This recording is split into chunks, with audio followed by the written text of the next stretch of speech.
The last and obvious thing that was produced in David's life to a revelation of God's goodness was David became a worshiper.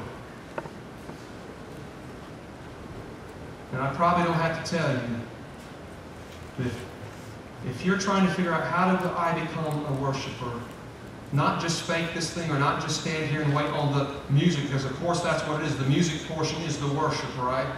As Ronnie said, the worship is in here. And what's happening out here through voices and lifting of hands and the shouting to the Lord with the voice of triumph and the occasional dance, that's just an expression of the worship that's already taken place. These are expressions. My voice is not my worship, it's an expression of my worship. My lifted hands is not my worship, it's an expression of my worship.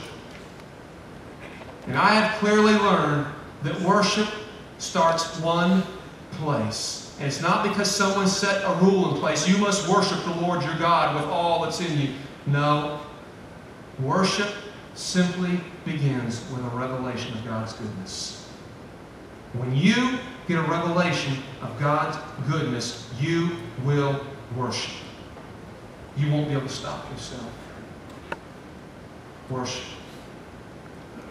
David was the man who set the standard in worship.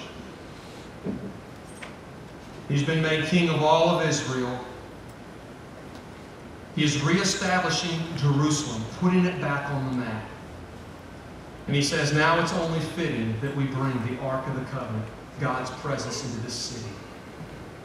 And so they go and they retrieve the Ark of the Covenant, and they bring it back into Jerusalem. And they're sacrificing, ox like crazy on this journey. It's taken forever. And all along the way, they're dancing and they're singing and they're playing instruments. I mean, this whole procession is just an incredible time of praise and worship. They hit Main Street, Jerusalem. And the crowds are there. They're gathered. They're waiting. They're excited. It's like a Macy's Christmas parade or something, man. I mean, just the streets are lined. And David comes in front of the Ark of the Covenant. And he begins to peel off his kingly robes. He strips himself down to an ephod. And he begins to dance before the Lord with all his might. How can he do that? He's the king.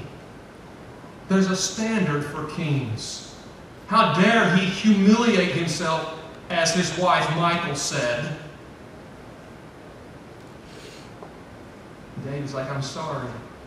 This is just the trickle-down effect of a little revelation I got.